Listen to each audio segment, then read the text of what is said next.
I thought I'd share with you my personal thoughts on the state of the carpet bazaar in Iran. I'll try and do that while walking you through the bazaar itself and give you my take on it. Just to give you a quick history of the market as I see it, the carpet market that is. During the late 80s, early 90s, the carpet business in Iran expanded very rapidly. And like any other growing market, there were a lot of people that were attracted to it. Now, these people did not know anything about carpets. They just came into it because it was a growing market, it was doing very well. This continued until around late 90s, and this resulted in people buying just about anything, and not producers, but the individuals that were making rugs could not produce them quick enough. So they started using any kind of wool, any kind of dyes, not paying attention, and the result was a product that was not very good. That wasn't the majority of the products that were being produced, but it was sizable enough to actually was one of the main factors that damaged the business. Obviously, the embargo was a big factor as well, but the bad production and the low quality stuff that was being produced was also a big factor as well. During this time, there were people who were still producing really nice goods. But towards the late 90s, there were a few dealers that realized where this was going to end up at.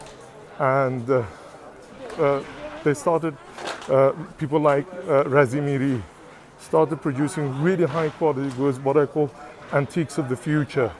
And they're still in the market and they're valued very highly. And the things started to change. You had the 97 crash, which again, in addition to the embargoes that were happening, made things very difficult for carpet dealers. Basically, the commercial side died quite rapidly.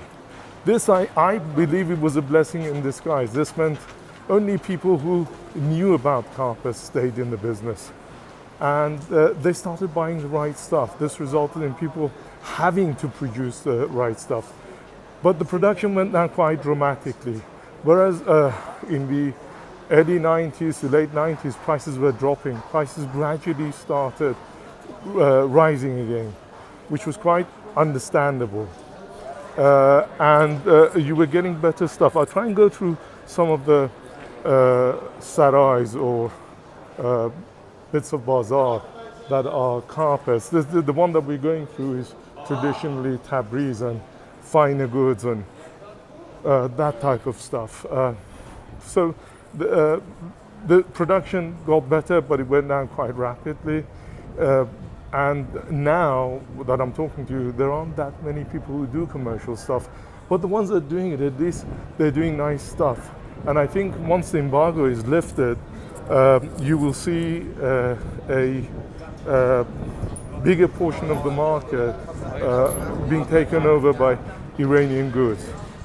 And that I cannot wait to see, because that is its rightful place. At the moment, Iranian carpets are not in the rightful place. But as I said, it was a blessing in disguise.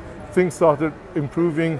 And to cut a long story short, at the moment, you have quite a few people who are doing really good productions, and you have people who do excellent productions and attention to detail and producing pieces that are of the highest quality.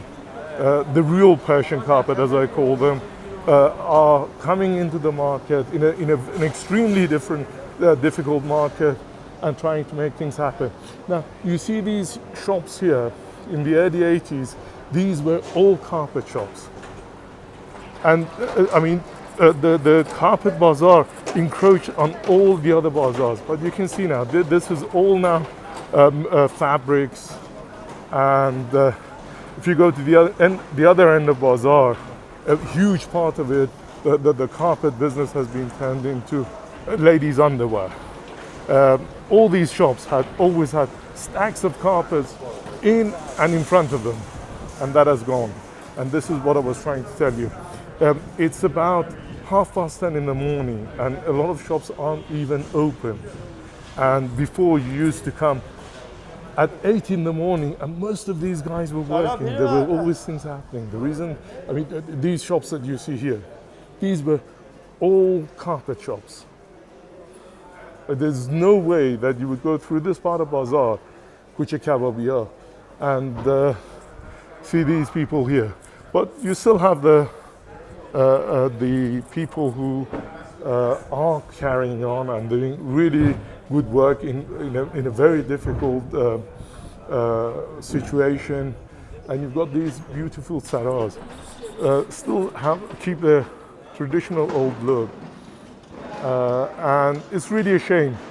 But I look at it as a surgery that is taking place, and we're in the recovery mode.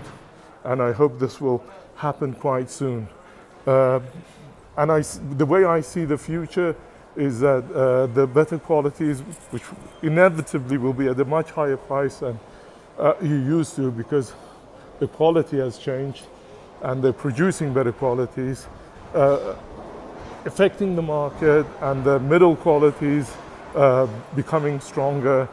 But this will take another 10, 20 years, because the embargo has to be lifted. It's not just because America is one of the biggest markets for the Persian carpet business. It's because the secondary embargoes has affected the business quite dramatically, and it really has made it difficult. The goods go through other channels. This increases the price. This lowers the quality, because you have people who are not, again, carpet people dealing with this thing for exports, and difficulties arise. So I still think it's a good time to buy the right sort of goods. I don't think the production will go up again to those levels. I hope it doesn't, because it will be an uncontrolled production and it will always be bad. And this is why I think from here on, the price of Persian carpets will be steady and towards going up rather than coming down, which we had in the 90s.